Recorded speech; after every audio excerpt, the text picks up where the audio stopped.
Oi, pessoal, tudo bem com vocês? Vamos para mais uma semana de estudo do Plano de Estudo Tutorado, volume 6. Vamos lá? Oi, turminha! Vamos para mais uma aula, mais uma semana bem puxadinha. Terceira semana de ciências.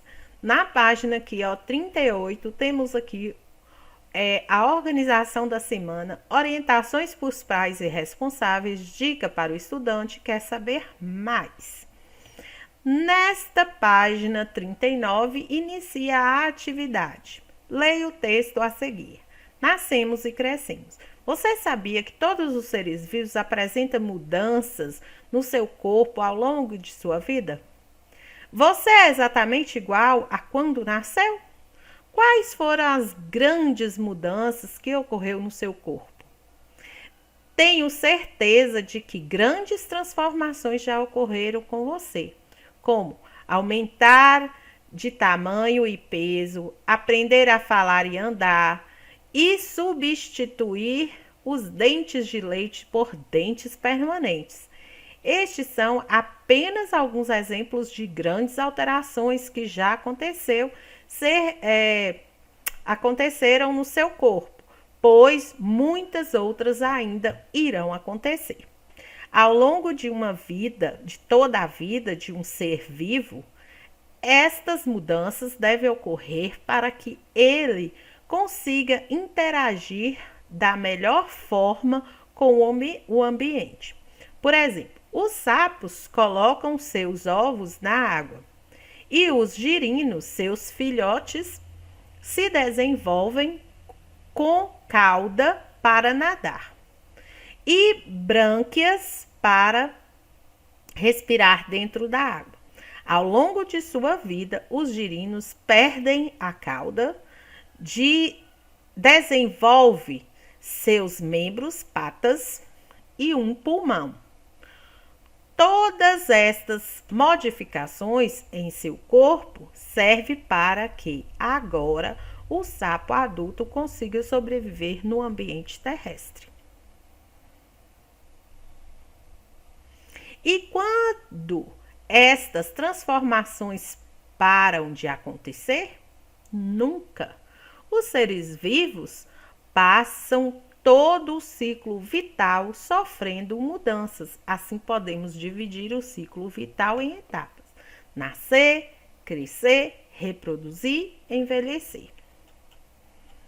Nos seres humanos, podemos dividir as etapas do ciclo vital nas fases da nossa vida, como infância, do nascimento até 11 anos, adolescência, dos 12 aos 17 e fase adulta a partir dos 18.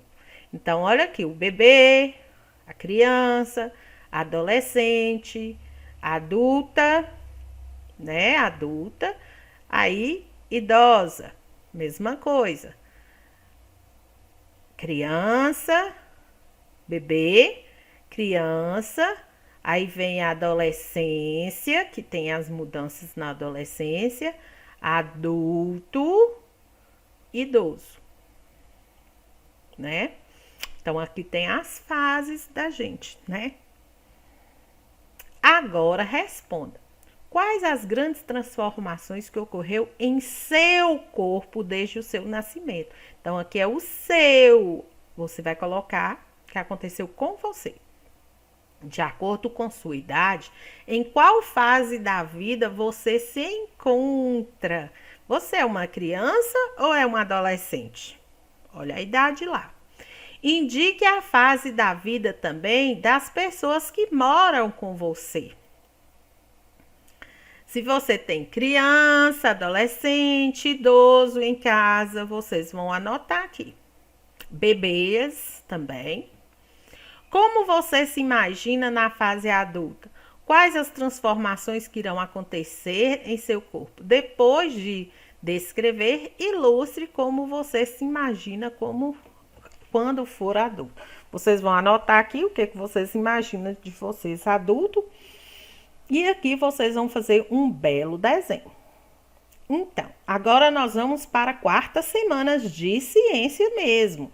Na página 41, nós temos aqui a organização da semana, orientações para os pais e responsáveis, dica para o estudante que quer saber mais. Na página 42, nós temos aqui a atividade. Leia o texto a seguir. Classificação dos seres vivos. Você sabia que no ano 320 a.C., o filósofo grego Aristóteles já havia pensado em organizar os seres vivos criando grupos? Ele observou algumas características dos organismos vivos e os grupos de acordo com a semelhança. A sua classificação permitiu que outros cientistas também tivessem a mesma ideia e várias outras classificações foram criadas ao longo da história. Hoje em dia, seguindo a mesma ideia de observar as características e agrupar de acordo com as semelhanças, podemos observar os animais do nosso dia a dia e os classificar em 5 grupos: peixes, anfíbios, répteis, aves e mamíferos. Os peixes são animais exclusivamente aquáticos. Vivem tanto na água salgada como na água doce. Eles apresentam um corpo coberto por escamas finas que os protegem e ajudam nos movimentos dentro da água. Possuem nadadeiras, brânquias para respirar dentro da água. Os anfíbios recebem esse nome por apresentar uma fase de vida aquática e outra terrestre. Quando estão na água, possuem caudas e brânquias. Já quando estão adultos e vivem na terra, possuem patas e pulmões. Os sapos, rãs, pererecas são exemplos de anfíbios. Os répteis, por sua vez, receberam este nome por serem animais que rastejam, como o caso da cobra, lagarto, tartaruga, crocodilos. Eles são animais que vivem, em sua grande maioria, na terra e em ambiente muito seco. Apresenta pele coberta por escamas grossas que os ajuda a não perder muita água para o ambiente. São os primeiros animais que têm ovos com casca. As aves normalmente são animais que voam. No entanto, existem algumas como a ema, o avestruz, o pinguim, que não são capazes de voar. Todas elas apresentam o seu corpo coberto por penas e um bico sem dentes. Já os mamíferos são animais que apresentam o corpo coberto por pelos em alguma fase de sua vida e as fêmeas produzem leite para alimentar os seus filhos. Podem viver em todos os ambientes. Como exemplo, temos as baleias e os golfinhos na água, seres humanos, cães na terra, e os morcegos, que são os únicos mamíferos capazes de voar. Agora a atividade. Agora responda. Segundo o texto acima, quantos grupos de animais existem? Quais são eles? Lembra, nós temos os peixes, os répteis, os anfíbios, vamos lá? Os peixes, anfíbios, répteis, aves e os mamíferos. Cadê eles aqui que não estão marcados?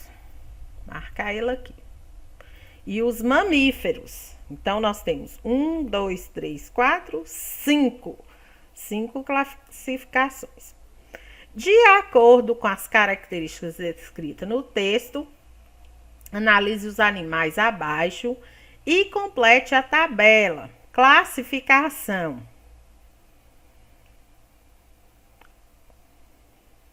Exemplo, coberto de pelo, ambiente que vive. Então, vocês vão colocar um de cada. Peixes. Aqui vai ser a classificação. Peixes, anfíbios, répteis,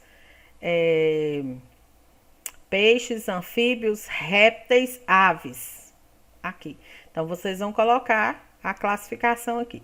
Aí, aqui vocês vão dar exemplo de animais. Aqui vocês vão falar de que eles são cobertos. De pelo, de pena, de escamas, de quê? E o ambiente terrestre que ele vive. O ambiente que ele vive. Se é na água, se é na terra, se é no ar, né? Observe os animais abaixo. Circule os peixes de azul, os anfíbios de verde, os répteis de vermelho e as aves de amarelo e os mamíferos de marrom. Beijos, até a próxima apostila.